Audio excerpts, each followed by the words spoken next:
to do is keep your brush at an angle like this, not like this. You have to gently just move your brush to and fro at one position. दो बारी brush करो, minimum once a day आप flossing करो, तो आप कुछ भी sugary ले रहे हो तो you have to rinse your mouth. Dry mouth से भी कैविटीज होते हैं, लोग ये जानते नहीं हैं.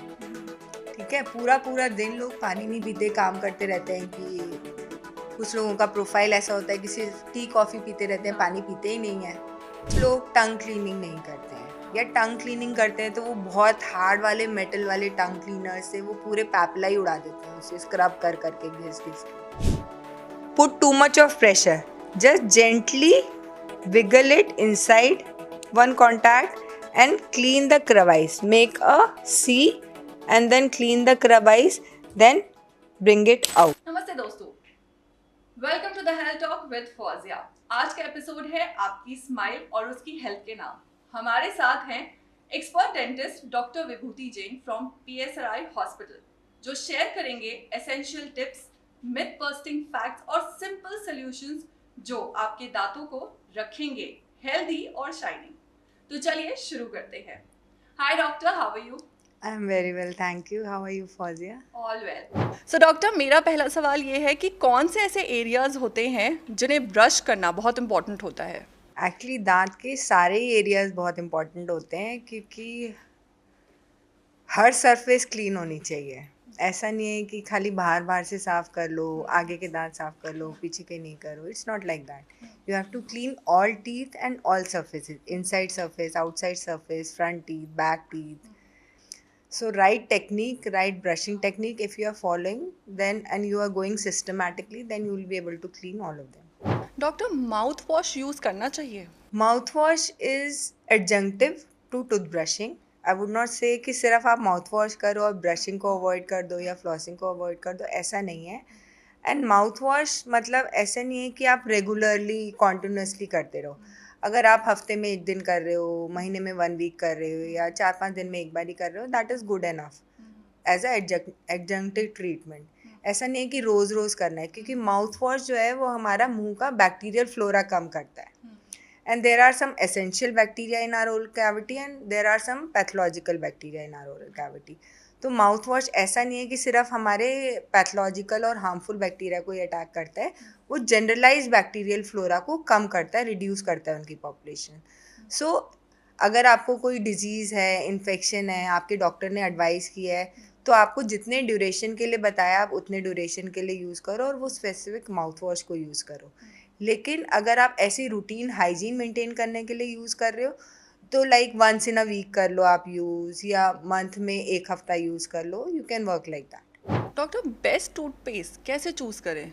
एक्चुअली ऐसा नहीं है कि इंग्रेडिएंट्स अगर बेटर होते हैं तो टूथपेस्ट फ़ायदा नहीं करता है. इट डेफिनेटली हेल्प्स, लेकिन बहुत ज़्यादा कंफ्यूज होने की ज़रूरत नहीं है, क्योंकि मेजर रोल जो टूथपेस्ट का है that is only to create a foaming environment, जिससे कि जब हम ब्रश कर रहे हैं, हम मैकेनिकली उसको प्लाक को रिमूव कर रहे हैं, तो वो एफर्वेंसेंस से वो निकल जाए. ठीक है, लेकिन उसमें अगर हम कुछ अच्छे इंग्रेडिएंट्स हैं, जैसे फ्लोराइड है, एंटी कैविटी टूथपेस्ट्स होते हैं, कुछ हमारे सेंसिटिविटी जैसे अगर किसी को होती है तो डिसेंसिटाइजिंग टूथपेस्ट होते हैं, तो they have some active ingredients जो हमारे दांतों के लिए वो प्रॉब्लम को सॉल्व करने के लिए हेल्पफुल होते हैं. लेकिन किसी भी एक एक्टिव इंग्रेडिएंट का बेनिफिट लेने के लिए अगर आप 2 मिनट में ब्रश करोगे और रिंस कर दोगे, तो वो टूथ सरफेस के अंदर एब्जॉर्ब नहीं हो पाता है. तो what you need to do is कि जब आपको अगर डिसेंसिटाइजिंग फॉर एग्जांपल आपको टूथपेस्ट यूज़ करना है, तो आप ब्रश करिए जितना आपको टाइम लग रहा है, 3 minutes, 5 minutes, whatever time you are taking. Then you spit it out the extra foam, लेकिन आप पानी से रिंस नहीं करिए. Leave it for at least 10 to 15 minutes so that that ingredient is absorbed in your tooth surface. and फिर वो आपके दांत के जो स्ट्रक्चर है उसके अंदर ऐसी एनाटमी में चेंज लाएगा, जिससे कि दांत आपके ज़्यादा स्ट्रॉन्ग हो जाएंगे, डिसेंसिटाइज हो जाएंगे और हमारा नर्व पाथवे जो है वो ब्लॉक हो पाएगा. नहीं तो आपने सिर्फ 2 मिनट में ब्रश किया और रिंस कर दिया तो वो इतना इफेक्टिव नहीं हो पाता है. तो सबसे ज़्यादा जो लोग गलतियाँ करते हैं वो यही करते हैं कि वो सालों साल यूज़ करते रहते हैं डिसेंसिटाइजिंग टूथपेस्ट, स्टिल सेंसिटिविटी नहीं ठीक होती है. कारण यही है कि वो उसको छोड़ते नहीं है. You have to leave it for it to be absorbed. Whitening toothpaste क्या सच में काम करता है? देखो, व्हाइटनिंग टूथपेस्ट ऐसा नहीं है कि काम नहीं करता है, but generally as a dental professional I would not recommend a whitening toothpaste. अगर आपको व्हाइटनिंग चाहिए, आप किसी अपने प्रोफेशनल डेंटिस्ट के पास जाओ, get a consultation, get professional whitening done rather than going for a whitening toothpaste, क्योंकि it is a easy way out. ठीक है, ईजी वे आउट जो है, कोई भी आप शॉर्टकट लेते हो तो किसी भी फील्ड के अंदर शॉर्टकट के कुछ एडवांटेजेस होते हैं, कुछ डिसएडवांटेजेस होते हैं. ठीक है ना. तो एडवांटेज है कि क्या कहते हैं, आपको चमकदार दांत मिल जाएंगे, लेकिन डिसएडवांटेज है कि कोई भी अगर वाइटनिंग टूथपेस्ट है तो उसके अंदर कुछ केमिकल्स हैं. ठीक है, जो आपके दांतों को वाइट कर रहे हैं, उसमें कुछ एसिड्स होते हैं, केमिकल्स होते हैं विच कॉजेज द वाइटनिंग. या कोई माइल्ड अब्रेजिव्स डालते हैं टूथपेस्ट के अंदर, जिससे कि आप के दांत थोड़े से अपग्रेड हो जाते हैं और सरफेस स्टेन्स थोड़े अपग्रेड हो जाते हैं, उससे आपके दांत वाइट लगते हैं. लेकिन अगर आप ये whitening toothpaste regularly long term में आप यूज़ करेंगे तो उससे आपका दांत का जो हेल्दी स्ट्रक्चर है, जो टूथ इनामल है, वो भी अपग्रेड हो जाता है. ठीक है, and those chemicals can be harmful for your gums and for your teeth also. So long term में I don't advise and generally I don't recommend कि आप होम पे अपने घर में अपने आप से वाइटनिंग टूथपेस्ट यूज़ करो अनटिल एंड अनलेस आपके डेंटिस्ट ने, आपके प्रोफेशनल ने आपको एडवाइस किया है कि आप रिस्ट्रिक्टेड ड्यूरेशन के लिए इसको यूज़ करें. डॉक्टर, सेंसिटिविटी टूथपेस्ट जो होते हैं क्या वो इफेक्टिव होते हैं? डेफिनेटली इफेक्टिव होते हैं if use properly, like I told you. हाँ. है ना, कि आप यूज़ करिए.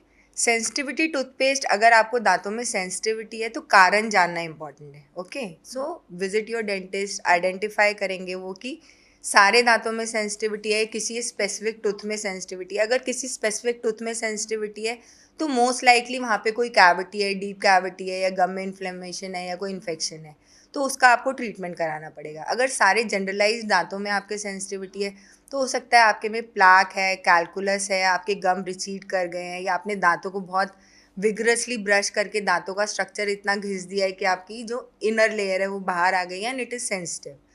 तो कारण जान लेंगे तब आप sensitivity toothpaste, if it is advised by your dentist, तब आप उसे यूज़ करेंगे तो वो इफ़ेक्टिव होगा, डेफिनेटली इफ़ेक्टिव होगा. प्लस आपको सेंसिटिविटी टूथपेस्ट यूज़ करने से पहले आई वुड एडवाइस कि आप एक बार प्रोफेशनल क्लीनिंग कराओ, क्योंकि आपका टूथ सरफेस क्लीन होगा तो उसको ज़्यादा सरफेस मिलेगी एब्जॉर्ब करने के लिए. वो क्लीन सरफेस उसको अच्छे से एब्जॉर्ब कर पाएगी उसके एक्टिव इंग्रेडिएंट को, जो जनरली फ्लोराइड होता है, स्टैनस फ्लोराइड होता है, या पोटेशियम नाइट्रेट होता है. तो वो अच्छे से एब्जॉर्ब होगा, वो दांत के अंदर एब्जॉर्ब होगा, तो दांत का जो स्ट्रक्चर है उसके अंदर जो नर्व्स हैं जो सेंसिटिविटी कॉज कर रही हैं उसकी नर्व एंडिंग्स को ब्लॉक करेगा, उसको डिसेंसिटाइज करेगा. तो वो लॉन्ग टर्म में इट विल हेल्प. ऐसा नहीं है कि आपका 4 दिन में सेंसिटिविटी ठीक हो जाएगी. It might take a month or two to desensitise. When the sensitivity is gone then you come back to your regular toothpaste. तो डिसेंसिटाइजिंग टूथपेस्ट कुछ लोग होते हैं कि हमेशा ही यूज़ करते रहते हैं. तो लाइक अ मेडिसिन, कि अगर आपको किसी ने पेन किलर एडवाइस किया तो पेन चला जाएगा, तो you will not have that painkiller. Same way desensitising toothpaste, जब आपकी सेंसिटिविटी चली गई है then you should come back to your regular toothpaste, और आपको सालों साल नहीं यूज़ करना. सॉफ्ट या ब्रिसल ब्रश, क्योंकि हम टूथपेस्ट के बारे में बात कर रहे हैं तो अब लेट्स टॉक अबाउट ब्रश. हाँ, सॉफ्ट और hard brush which is better? Ideally soft bristled brush is the best. ठीक है, हम जब if we are cleaning with the right technique, we are following the right technique, और हम दिन में 2 बार ब्रश कर रहे हैं, प्लस दिन में एटलीस्ट एक बार ही फ्लॉस कर रहे हैं, तो आपको हार्ड ब्रश या मीडियम ब्रश की ज़रूरत ही नहीं है. जो आपने खाना खाया है, whatever food you are consuming, तो वो एक बहुत थिन ट्रांसलूसेंट सी लेयर बनाता है आपके टूथ सरफेस के ऊपर, जिसके अंदर हमारे बैक्टीरिया होते हैं, हमारे फूड पार्टिकल्स होते हैं, हमारा सलाइवा होता है, एसिड होता है, वो सब कुछ कंबाइन होके एक बहुत थिन सॉफ्ट डेलिकेट सी लेयर आपके दांत के ऊपर बन जाती है. ठीक है, तो उसको अगर आपने उसकी फॉर्मेशन को आपने हल्का सा हिला दिया ब्रश से, हर सरफेस पे जहाँ जहाँ वो लगी हुई है आपने ब्रश को टच करके थोड़ा सा वाइब्रेट कर दिया, तो वो डिसऑर्गेनाइज हो गया. तो it will not organise into hard tartar और कैलकुलस. हार्ड टाटर और कैलकुलस पे वो तभी ऑर्गेनाइज होगी जब आप उसको 2-4 दिन तक आप उसको छुओगे ही नहीं, आप उसको मूव ही नहीं करोगे, आप उसको डिस्टर्ब ही नहीं करोगे, कि मतलब आपकी ब्रिसल वहाँ पहुँच ही नहीं पा रही है, तभी वो टाटर में कन्वर्ट होगी. नहीं तो अगर आप दिन में 2 बारी ब्रश कर रहे हैं तो देर इज़ नो वे कि आपको हार्ड ब्रश की या मीडियम ब्रश की ज़रूरत है. Soft brush is good enough if you are using the right technique. और आप सारी सर्फेसेस, सारे एरियाज को क्लीन कर रहे हो। डॉक्टर, कौन सा ब्रश इस्तेमाल करना चाहिए, हमने ये बात कर ली, अब ब्रश कितनी देर तक करना चाहिए ये बता दीजिए। देखो, अगर जो मैं टेक्निक अपने पेशेंट्स को सिखाती हूँ, अगर वो आप रिलीजियसली अच्छे से कर रहे हो, तो आपको शुरू में when you are learning in a learning phase, जब आपको वो टेक्निक नहीं आती है, तो हो सकता है आपको 10 मिनट भी लग जाए ब्रश करने में, ठीक है। But when you will get accustom to it, when you master that technique, तो 3 to 5 मिनट्स में आपका ब्रशिंग हो जाएगा। But less than that I don't think so कि वो पॉसिबल है, क्योंकि अगर आप सारे दांतों की सारे सर्फेसिस कर रहे हो, प्रॉपर टेक्निक से कर रहे हो, सॉफ्ट ब्रश से कर रहे हो, हार्ड विग्रस स्ट्रोक्स नहीं यूज़ कर रहे हो, जेंटली कर रहे हो, तो it take some time, you have to give it some time. ऐसे नहीं कि जल्दी जल्दी घुमाया एंड इट्स नॉट दिख रहा है। Start from one side of the arch, go to the opposite side, then inside surface, one side of the arch, go to the opposite side. So what you need to do is keep your brush at an angle like this, not like this, like this. If you keep your brush like this, then you will see that these gum crevices that are there, if you are using a soft bristle brush, your bristles will go inside these crevices also. And you don't have to do vigorous scrubbing, okay. You have to gently just move your brush to and fro at one position for around 15 times, and then just give it a slight rotation and then scoop it out. This is the technique that I tell my patients, okay. Then next 2 to 3 teeth, just vibrate, give it a rotation, scoop out, vibrate, give it a rotation, scoop out, around 15 times in one position, like this. Whole arch, same way inside surface. Vibrate, rotate, scoop out, vibrate, rotate, scoop out. In front, maybe your brush doesn't come completely, brush head doesn't come like this, so you can use this surface. You just tilt, vibrate side to side and out, side to side and out. Chewing surface, just press a little and vibrate and it is done. Press, vibrate and it is done. Same way the upper teeth, keep it like this, vibrate, rotate and down, vibrate, rotate and down, like this the whole arch. Same way inside surface, vibrate and out. Front, if your brush is not coming like this, then you keep it like this, side to side and out. Chewing surface, same way, press, vibrate and it is done. A few things that you need to know is then that when you are brushing your back teeth, cheek surface, especially the cheek surface of your back teeth, what most people do is open their teeth wide and then try to take their brush to the back tooth. Okay, so if you open your mouth wide, your brush will not reach your last tooth because your cheek press against your teeth. So what you need to do is you close your mouth slightly like this. So see, your cheek will become loose. Then your brush will go to the last tooth, then you clean it. If you are opening wide, you will think that you have cleaned the last tooth, but you will not be able to reach that place. So that is good enough. And while selecting the brush also, you need to see that its head is not huge, it is not too big, the bristles are not zigzag, this way, that way. They are comfortable, smooth bristles, soft bristles, and flat and small, and preferably tapered at the tip so that it goes to the last. Electric brush या manual, better option क्या है? Better option if you are healthy individual, ठीक है, आपके हाथ ठीक हैं, you have good dexterity, आपको कोई न्यूरोलॉजिकल इशू नहीं है, कोई सिंड्रोम नहीं है, कोई साइकोलॉजिकल डिसऑर्डर नहीं है, then definitely manual brushing with the right technique learned from a qualified dentist is advisable. Electric brush, mechanical brush, ये सब जो है, these are mostly for the people who are not able to do it on their own, ठीक है, who have some neurological issue, bedridden है, कोई attendant उनकी teeth cleaning कर रहा है, या सिंड्रोम वाले बच्चे हैं, हॉस्पिटल केयर में हैं, बेड पे हैं, किसी लाइफ सपोर्ट सिस्टम पे हैं, someone else is doing your cleaning, or you don't have good hand dexterity and you are not able to do it, then it is okay कि कुछ नहीं करने से अच्छा है कि you use a electric brush or mechanical brush, because someone else will not be able to do it so nicely as you would do it yourself, है ना. लेकिन अगर आप हेल्दी हो, अच्छे आपका हाँ की कोई प्रॉब्लम नहीं है, you can do it on your own, then it is not advisable. Reason being a simple reason, जैसे मैंने आपको बताया soft bristle brush are better than hard brush, है ना. हार्ड ब्रश अगर आप यूज़ कर रहे हो या मीडियम भी अगर आप यूज़ कर रहे हो तो वो आपके दांत को कहीं ना कहीं अब्रेड करेगा, घिसेगा, ठीक है ना. टूथ स्ट्रक्चर को थोड़ा सा वो घिसेगा क्योंकि वो हार्ड है, ठीक है ना. तो अगर आप इलेक्ट्रिक ब्रश ले रहे हो और वो उसमें सॉफ्ट ब्रिसल्ड ब्रश लगा दें तो it will fray in 4 days, maximum 1 week they will all fray if the bristles are soft. Motor से चल रहा है ना वो, तो वो बहुत जल्दी फ्रे कर जाएगा.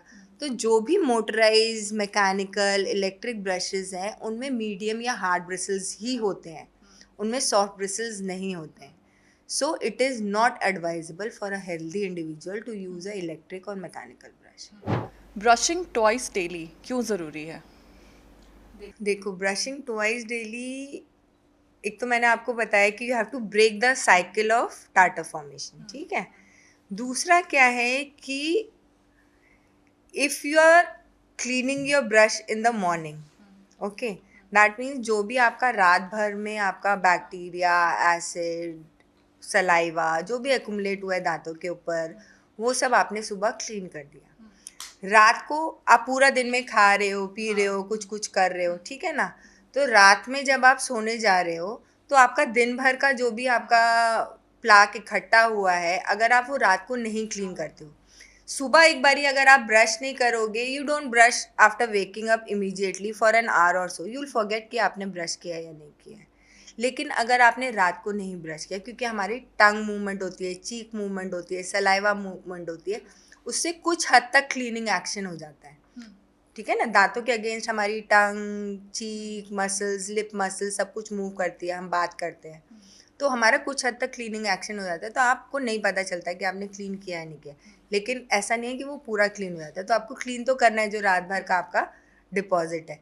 लेकिन रात को अगर आप ब्रश नहीं कर रहे हैं तो आपने जो भी दिन भर में खाया है, कहीं कुछ चिपका होगा, कहीं कुछ अटका होगा, कुछ थोड़ा सा प्लाक बना होगा, तो उसको अगर आप 6 घंटे, 5 घंटे, 8 घंटे, जितने घंटे भी आप सो रहे हो, it is your mouth is lying still at one position, तो वो उसको उतना टाइम मिलता है दांत को अटैक करने के लिए, ठीक है. अगर एक जगह पे कहीं फूड पार्टिकल अटका हुआ है तो मुंह में जितने bacterial they accumulate over that food particle, वो उसको उसके ऊपर फीड करेंगे, दे प्रोड्यूस एसिड.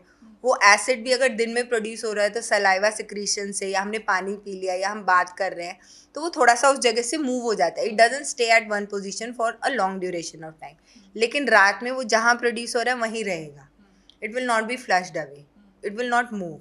तो दैट मीन्स कि उसको 5-6 घंटे मिल रहे हैं दांत को अटैक करने के लिए, टूथ एनामल को अटैक करने के लिए, तो इट इज़ मोर हार्मफुल. तो वो दांत के अंदर ज़्यादा चांसेस है कि कैविटी कॉज करेगा. तो brushing at night is more important than brushing in the morning. लेकिन दिन में 2 बार ब्रशिंग ज़रूरी है to break the formation of hard calculus. Bad breath के मेन रीजंस क्या होते हैं? बैड ब्रेथ के बहुत सारे रीजंस होते हैं. मेन जो डेंटल रिलेटेड रीजंस हैं वो एक तो है कि if you are not cleaning your teeth properly, कहीं पे प्लाक बिल्डअप है तो बैक्टीरिया वहाँ एक्यूमुलेट हो जाते हैं, they feed on the food particle that is stuck somewhere in between, और वो एसिड प्रोड्यूस करते हैं, सल्फर कंपाउंड्स प्रोड्यूस करते हैं, जिसकी वजह से मुंह से बैड स्मेल आता है. और कुछ कारण होता है कि कहीं आपके मुंह में पस पड़ी हुई है, इन्फेक्शन है, कहीं पे कोई कैविटी है जिसके अंदर फूड लॉजमेंट हो रहा है एंड वो फूड वहाँ पे पड़े पड़े ख़राब हो गया है, उसकी वजह से स्मेल आ रही है. या फिर कुछ ईटिंग हैबिट्स होती हैं, जैसे कि किसी ने अनियन गार्लिक खाया है, वाइन पिया है, अल्कोहल लिया है, उसकी वजह से भी बैड ब्रेथ आता है. कुछ लोगों को गैस्ट्रिक ट्रबल होता है, डाइजेस्टिव इश्यूज होते हैं, जिसकी वजह से उनको बहुत रीगर्स होता है, एसिड रिफ्लक्स होता है. बहुत सारे सिस्टमिक रीजंस भी होते हैं बैड ब्रेथ के. लेकिन जो आपके कंट्रोल में है, जिसको आप मेंटेन कर सकते हो, वो ये है कि आप अपना ओरल हाइजीन अच्छा रखो, दांत क्लीन रखो, प्लाक नहीं बनने दो, try and rinse after every meal, whatever you are having, try to rinse your mouth. Doctor, teeth healthy रखने के क्विक टिप्स?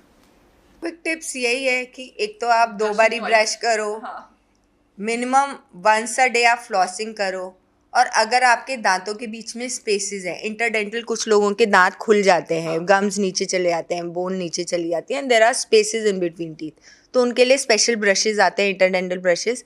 अब वो भी यूज़ करना ज़रूरी है। ऐसा नहीं है कि ओकेजनली हफ्ते में 1 दिन कर लिया, महीने में 2-3 बार कर लिया, या कभी जब खाना फंसा है तो उसे निकालने के लिए आपने यूज़ कर लिया।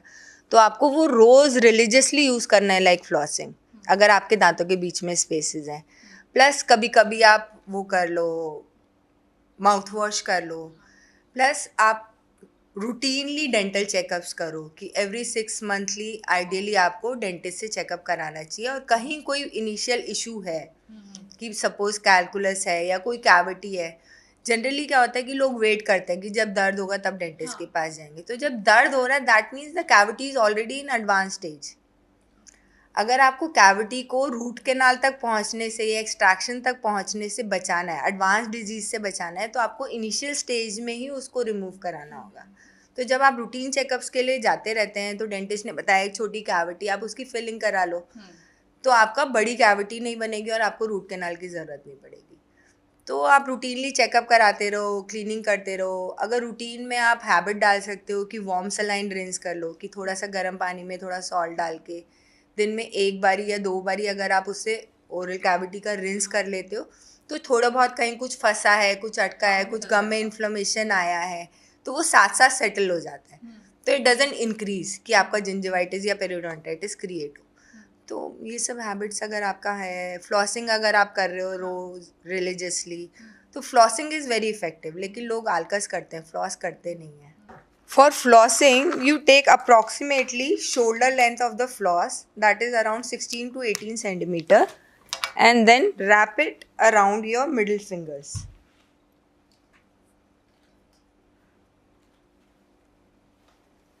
Wrap it around your middle fingers, and then use your thumb or index finger to put the floss in. So you don't put too much of pressure, just gently wiggle it inside one contact and clean the crevice. Make a C and then clean the crevice, then bring it out. Then next space, gently go in and clean the crevice.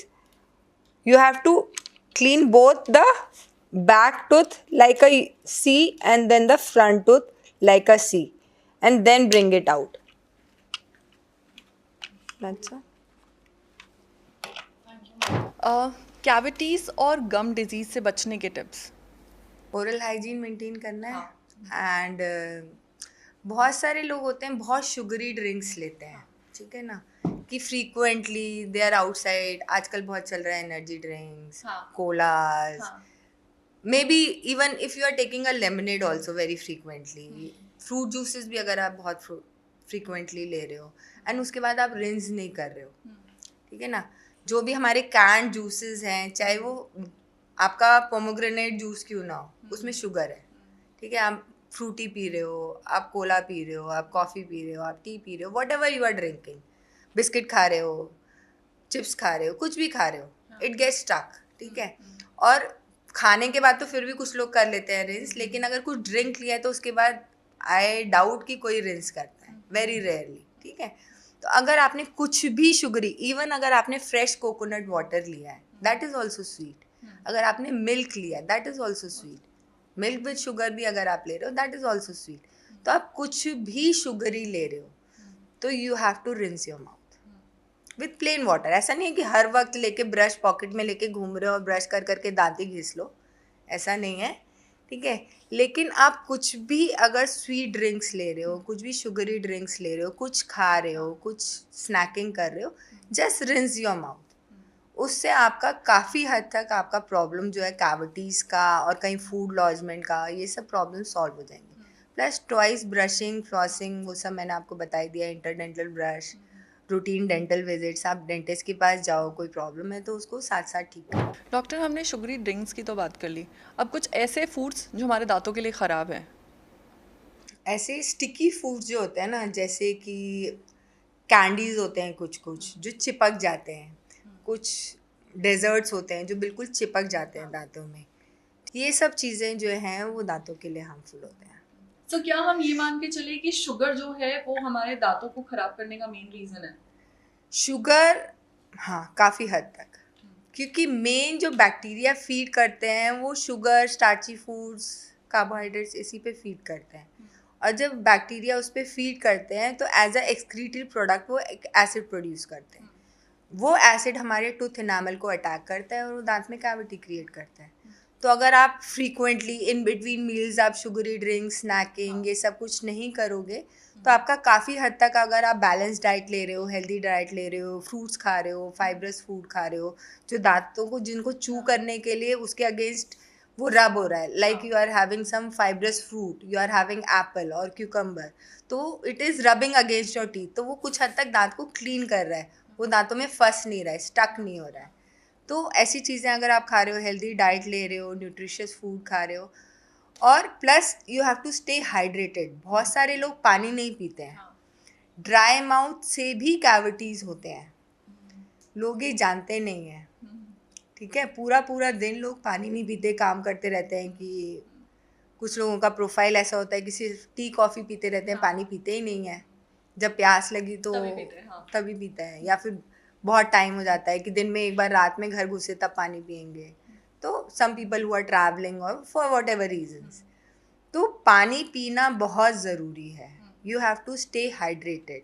अगर आपका oral mucosa dry है, आपके lips dry हैं, आपकी टंग dry है, oral tissues dry हैं, मुंह के अंदर सलाइवा नहीं है, सलाइवा सिक्रीशन ऑटोमेटिकली, जैसे कि बॉडी जब स्वेट भी प्रिजर्व कर लेती है तो सलाइवा भी प्रिजर्व कर लेती है। सलाइवा सिक्रीशन कम हो जाता है अगर आपकी बॉडी डिहाइड्रेटेड है, तो उसमें ज़्यादा सलाइवा नहीं सिक्रीट होगा। ड्राइनेस अगर रहेगी तो ड्राई माउथ से, सलाइवा के बहुत सारे रोल्स हैं कैविटी प्रोटेक्शन में, टीथ प्रोटेक्शन में, कैविटी फॉर्म होने से रोकने में। उसके अंदर हमारे कुछ एंजाइम्स होते हैं, कुछ हमारे फाइट करने के लिए, बैक्टीरिया को फाइट करने के लिए एजेंट्स होते हैं। तो अगर सलाइवा नहीं है तो वो सारा हमारा जो डिफेंस मैकेनिज्म है वो ख़त्म हो जाता है, तो कैविटीज़ ज़्यादा हो जाती हैं। डॉक्टर, क्या डेंटल क्लीनिंग से कैविटीज और गम डिजीज प्रिवेंट होते हैं? डेंटल क्लीनिंग से it is more important for gum disease than cavities, but indirectly उससे कैविटीज़ भी प्रिवेंट होते हैं। क्योंकि प्लाक अगर हम हटा देते हैं तो प्लाक एक ही जगह पर बहुत समय तक रहेगा, तो उसके नीचे अंडरमाइनिंग होके कैविटी बन जाती है। ठीक है, लेकिन जो हमारे डिपॉजिट्स हैं वो ज़्यादा नुकसान हमारे गम्स को पहुंचाते हैं। गम्स में इन्फेक्शन हो जाता है, गम्स के इमीडिएटली नीचे हमारी सपोर्टिंग बोन होती है जिसने दांत को पकड़ा हुआ है, तो हमारी जब बोन इन्फेक्ट हो जाती है तो बोन हमारी गलना शुरू हो जाती है, बोन लॉस होना शुरू हो जाता है, तो bone starts going down, your gum starts going down and your roots start coming out. तो गम डिजीज, पेरियोडोंटाइटिस बचाने के लिए dental cleanings are essential. Doctor, oral hygiene में लोग क्या कॉमन मिस्टेक्स करते हैं? ओरल हाइजीन में बहुत सारे लोग, एक तो 2 बार तो ब्रश बहुत कम लोग करते हैं। ठीक है, बहुत सारे लोग they don't even brush twice a day. कुछ लोग टंग क्लीनिंग नहीं करते हैं, या टंग क्लीनिंग करते हैं तो वो बहुत हार्ड वाले मेटल वाले टंग क्लीनर से वो पूरे पैपला ही उड़ा देते हैं, उसे स्क्रब कर करके, घिस घिस के। ठीक है, तो टंग के ऊपर पैपला है तो उनकी ज़रूरत है, इसीलिए टंग के ऊपर पैपला है। ठीक है, उनका भी एक रोल है टंग के ऊपर। तो आप अगर बहुत हार्ड मेटल टंग क्लीनर से अगर टंग क्लीन करोगे तो वो आपकी छिल जाएगी टंग, आपके पैपला ख़त्म हो जाएंगे। बहुत सारे लोगों के वो उड़ जाते हैं पैपला, ट्रॉमेटाइज हो जाते हैं। ठीक है, तो इसलिए ओरल हाइजीन मेंटेन करना ज़रूरी है, लेकिन बहुत विगरसली, बहुत एग्रेसिवली नहीं। Right technique is important, right instruments are important, कि आप टंग जेंटली, आजकल ब्रशेस, कुछ ब्रशेस के पीछे भी टंग क्लीनर आता है, या किसी सॉफ्ट ब्रश से भी आप जेंटली टंग को और पैलेट को क्लीन कर सकते हो।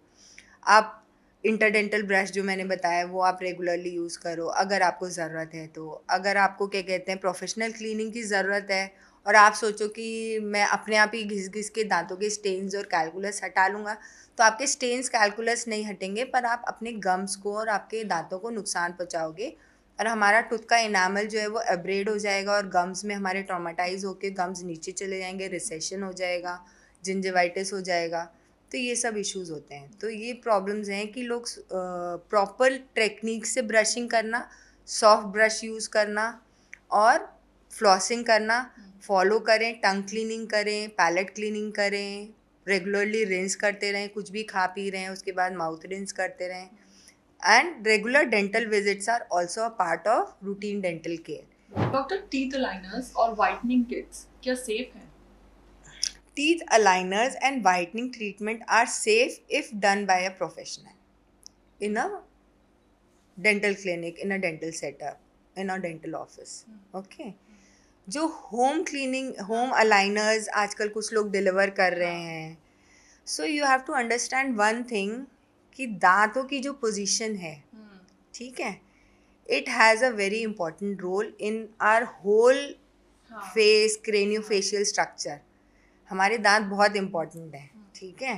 दांतों की पोजीशन अगर हम चेंज कर रहे हैं उसका इम्पैक्ट हमारे जॉइंट पे आता है, ठीक है, टेम्पोरोमैंडिबुलर जॉइंट पे आता है उसका इम्पैक्ट, हमारे ये जो मसल्स हैं मैस्टिकेशन के उसके ऊपर आता है, हमारी टंग पोजीशन के ऊपर आता है उसका इम्पैक्ट, ठीक है, प्लस हमारे एयरवे के ऊपर आता है जो बहुत लोगों को नहीं पता है। हम जो सांस ले रहे हैं ना, जो स्मूथली अंदर जा रही है बाहर आ रही है, अगर आपकी ऑक्लूजन ठीक नहीं है, अगर आपकी एनाटमी करेक्ट नहीं है, आपका जॉ की पोजीशन करेक्ट नहीं है, तो आपकी जो ब्रीदिंग डिसऑर्डर्स हैं वो भी डेवलप हो सकते हैं। These things people don't understand.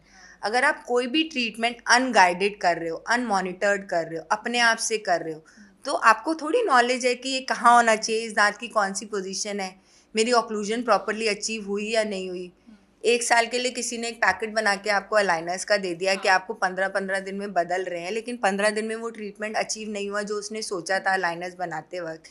किसी की मूवमेंट स्लो होती है, हम क्लिनिक में जब ट्रीटमेंट करते हैं किसी के दांत जो है 1 महीने में हिलते हैं, किसी के 3 महीने में हिलते हैं, सेम मूवमेंट 3 महीने में होती है। एवरी इंडिविजुअल इज़ डिफरेंट, हर एक की मूवमेंट्स आर डिफरेंट। तो आप एक बारी में साल भर का ट्रीटमेंट प्लान करके उसको दे दो, वो बहुत रेयरली पॉसिबल होता है, ठीक है। कुछ कुछ अच्छे ब्रांड्स हैं, जैसे कि यूएस के ब्रांड्स हैं, बाहर की कंपनीज हैं, लेकिन वो भी I would advise it should not be done on your own. Regular, अगर आप हर महीने नहीं डेंटिस्ट के पास जा सकते, 2 महीने में, 3 महीने में आप डेंटल प्रोफेशनल से उसको मॉनिटर करवाएं, ठीक है। ऐसे नहीं कि आप खुद से ही पूरा ट्रीटमेंट ख़त्म कर लो, तो उसमें तो आपने पूरी एनाटमी अगर चेंज कर दी, ऑक्लूजन चेंज कर दी, डिस्टर्ब कर दी, तो उसको ठीक कराने के लिए फिर आपको और 2 साल ट्रीटमेंट कराना पड़ेगा, और हो सकता है कि वो कितना करेक्टेबल है या नहीं है वो भी कहना मुश्किल है। तो you should not, I would not advise aligners. दूसरी चीज़ है वाइटनिंग। वाइटनिंग में जनरली जो होता है कुछ कुछ एसिड्स होते हैं जो वाइटनिंग किट्स होती हैं, तो टीथ वाइटनिंग टूथपेस्ट तक ठीक है कि ओकेजनली आपने यूज़ कर लिया, थोड़ा बहुत दिन किसी ने आपको एडवाइस किया, आपने यूज़ कर लिया, दैट इज़ स्टिल एक्सेप्टेबल। लेकिन आप वाइटनिंग किट्स बिना किसी की गाइडेंस के, कि अगर किसी डेंटिस्ट ने आपके साइज से ट्रे बना के दिया है, आपको आपके हिसाब से जेल दिया है कि आप ये जेल इतनी क्वांटिटी में इतने समय के लिए लगाएं, दैट इज़ ओके कि you can do it at home. लेकिन अगर आप ऑनलाइन कुछ ऑर्डर करके या मार्केट से कुछ खरीद के आप खुद से आप कर रहे हो, तो you are not taking care of your gums and soft tissues. क्योंकि अगर आप किसी प्रोफेशनल के पास जाते हो तो वो जिंजाइवल बैरियर लगाते हैं आपकी गम्स की प्रोटेक्शन के लिए, ब्लीचिंग एजेंट लगाने से पहले, ठीक है। हो सकता है कि आपकी ऑनलाइन जो आपने ऑर्डर किया उसमें सारी चीज़ें हों, पर आपको उसे लगाना भी तो आना चाहिए ना, you are not train to apply that. तो जनरली आई वुड से कि अगर आपको वाइटनिंग चाहिए, it's not a huge issue ना, किसी भी डेंटल ऑफिस में जाओ and do it under a guidance. हो सकता है आपके दांत बहुत सेंसिटिव हो, आपका वाइटनिंग करा के और सेंसिटिविटी बढ़ जाए और कोई प्रॉब्लम बढ़ जाए, तो किसी की गाइडेंस में करोगे तो वो आपको बता देंगे कि your enamel is thin, it is not advisable for you, या it is advisable for you, और इसके साथ आपको ये टूथपेस्ट, ये माउथ वॉश, ये प्रिकॉशंस लेने हैं। तो it has to be done under guidance, not on your own. Tooth decay के लिए कोई होम ट्रीटमेंट है क्या?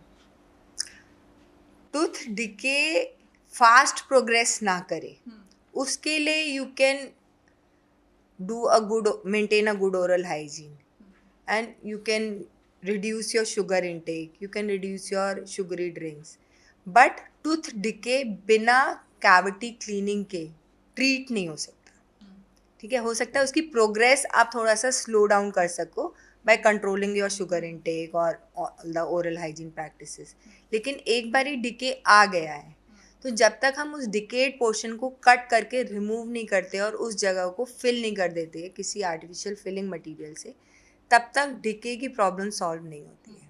आप कुछ भी होम रेमेडी कर लो, it will not be solve. उसके लिए आपको ट्रीटमेंट कराना पड़ेगा। डॉक्टर, विजडम टूथ एक्सट्रैक्ट कराना ज़रूरी है? विजडम टूथ एक्सट्रैक्ट कराना हमेशा ज़रूरी नहीं है, but if it is causing any trouble, अगर वो फुल ऑक्लूजन में, प्रॉपर फॉर्म एंड फंक्शन में है, प्रॉपर अलाइनमेंट में है, जो बहुत रेयरली होता है, लेकिन कुछ लोग होते हैं जिनका बड़ा जॉ साइज होता है एंड सारे दांत अलाइनमेंट में होते हैं, विजडम टीथ भी प्रॉपर अलाइनमेंट में होता है, फुली इरप्टेड होता है and it is functional also, it is helping in chewing also, then there is no need to remove. ठीक है। प्लस अगर विजडम टीथ आपका अंदर बोन में साइलेंट पड़ा हुआ है, कुछ कर ही नहीं रहा है, सिर्फ एक्सरे में आपको दिख गया है कि विजडम टीथ है, but it is lying silent, it is not causing any trouble, तो भी आपको निकालने की ज़रूरत नहीं है। लेकिन अगर वो टेढ़ा मेढ़ा निकला हुआ है, it is impacted, it is causing you trouble, it is causing inflammation again and again, it is causing pressure on other teeth, जिसकी वजह से पुश करके बाकी दांतों के अंदर मैल ओक्लूजन क्रिएट कर रहा है, क्राउडिंग क्रिएट कर रहा है, इरेगुलरिटीज़ क्रिएट कर रहा है, या किसी उसके एडजेसेंट टूथ के अंदर उसकी वजह से कैविटी हो रहा है, then you need to remove. कि अगर रूट कैनाल फेल हो जाए तो फिर क्या करना चाहिए? देखो, रूट कैनाल की ज़रूरत है या नहीं है वो तो आपका डेंटिस्ट बताएगा देख के कि आपकी कैविटी कितनी डीप है। लेकिन आपको अगर दांत के अंदर कैविटी है and it is a huge cavity and उस दांत में आपको पेन हो रहा है या स्वेलिंग हो रहा है, तो देयर आर मोर चांसेस कि या तो वो दांत रूट कैनाल के लिए जाएगा, पस पड़ गई है, या फिर वो दांत को निकालना पड़ेगा, रिमूव करना पड़ेगा। ठीक है। प्लस अगर क्या कहते हैं, आपकी डेंटिस्ट के पास आप गए हो, थोड़ी सेंसिटिविटी है, मीठा लग रहा है, डीप कैविटी है, और डेंटिस्ट ने एक्सरे करके देखा है और उसे लगता है कि आपकी नर्व के पास है कैविटी, या फिर आपकी नर्व एक्सपोज है, पर आपको पेन नहीं हो रहा है, ठीक है, तब भी अगर डेंटिस्ट आपका एडवाइस कर रहा है तो you might need a root canal. और रूट कैनाल फेल अगर हो जाता है, ठीक है, तो उसमें या तो आप दोबारा से रूट कैनाल कराओ, री रूट कैनाल होता है। ठीक है। फेल होता है तो आपको या तो पेन होगा, कंसिस्टेंटली पेन रहेगा, या मुंह में स्वेलिंग आ जाएगी, उस जगह पे स्वेलिंग आ जाएगी, या आपको चूइंग में डिफ़िकल्टी होगी, you will not be able to chew from that side. तो रिपीट रूट कैनाल भी पॉसिबल है। ठीक है। प्लस कभी कभी ऐसा होता है कि हम एक प्रोसीजर होता है, सर्जिकल प्रोसीजर होता है जिसे बोलते हैं एपिसेक्टमी, उस पर रूट की टिप को कट कर देते हैं और उस जगह जहाँ इन्फेक्शन है उस जगह का इन्फेक्शन सारा क्यूरेट करके निकाल देते हैं और उसे क्लोज कर देते हैं। उससे भी कभी कभी दांत सेव हो जाते हैं। अगर री रूट कैनाल प्लस एपिसेक्टमी से भी हम दांत को नहीं सेव कर सकते, then you have to go for extraction. Mouth breathing से क्या डेंटल इश्यूज होते हैं? हाँ, माउथ ब्रीदिंग से भी डेंटल इश्यूज होते हैं। ठीक है। डिफरेंट स्टेजेस पे डिफरेंट प्रॉब्लम्स होती हैं।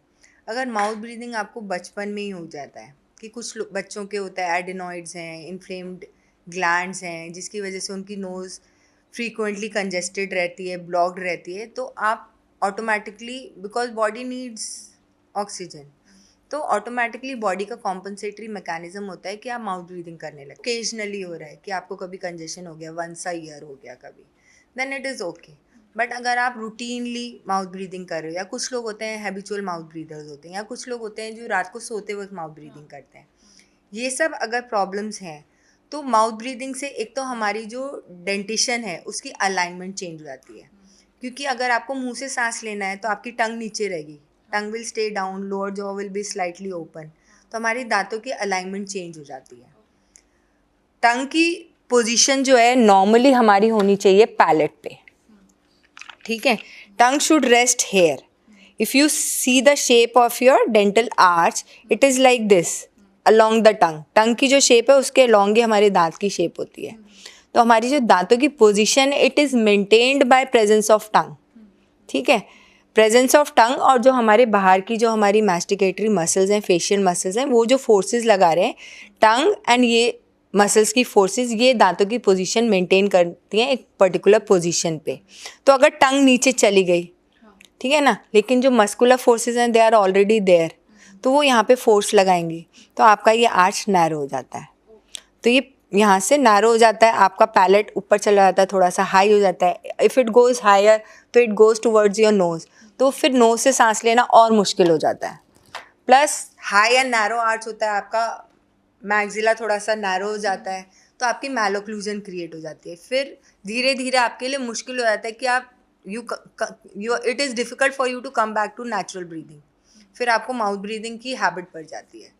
प्लस मैलोक्लूजन जो क्रिएट हो रहा है उसकी वजह से आपके दांत टेढ़े मेढ़े हो रहे हैं, आगे पीछे हो रहे हैं, उसकी वजह से कैविटीज़ भी लग जाती हैं। प्लस हमारे दांत अगर प्रॉपर अलाइनमेंट में नहीं है तो उससे मसल पे, जॉइंट पे, सब पे स्ट्रेस आता है, तो वो इश्यूज़ भी होते हैं। प्लस अगर आप मुंह से सांस ले रहे हो तो मुंह में ड्राइनेस होती है। ड्राइनेस होती है तो ड्राई माउथ से कैविटीज़ भी होती हैं। तो माउथ ब्रीदिंग से मल्टीपल इश्यूज़ होते हैं। डॉक्टर, जैसे ब्रेसेस लगाने से हमारे टीथ का अलाइनमेंट ठीक हो जाता है, लेकिन कुछ टाइम के बाद teeth start moving back to their places, तो इसे परमानेंटली कैसे रोक सकते हैं? जो हमारा ऑर्थोडोंटिक रिलैप्स होता है उसके लिए यूजुअली जो डेंटिस्ट हैं, ऑर्थोडोंटिस्ट हैं, वो हमें रिटेनर्स देते हैं। ठीक है, बहुत सारे लोग तो रिटेनर्स ठीक से पहनते नहीं हैं, इसलिए भी रिलैप्स हो जाता है। कुछ लोगों में ऐसी हमने इस तरह से मूव किया होता है दांतों का कि रिलैप्स होना 100% पॉसिबल है। ठीक है, तो उसमें हमें फिक्स रिटेनर्स की ज़रूरत होती है।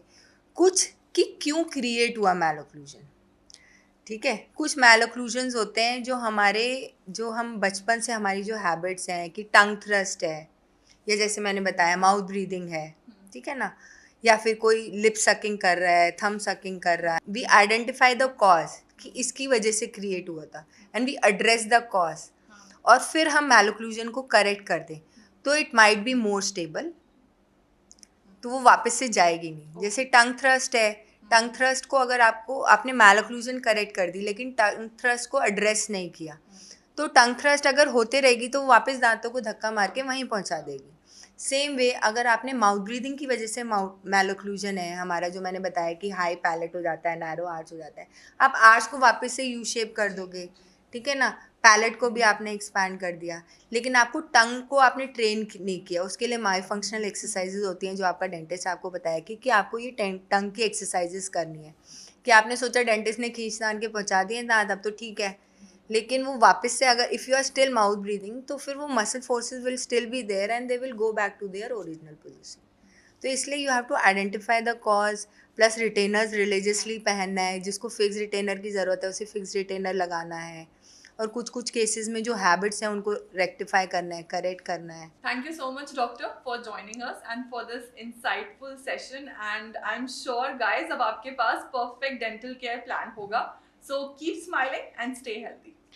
Thank you so much for having me. It was a pleasure.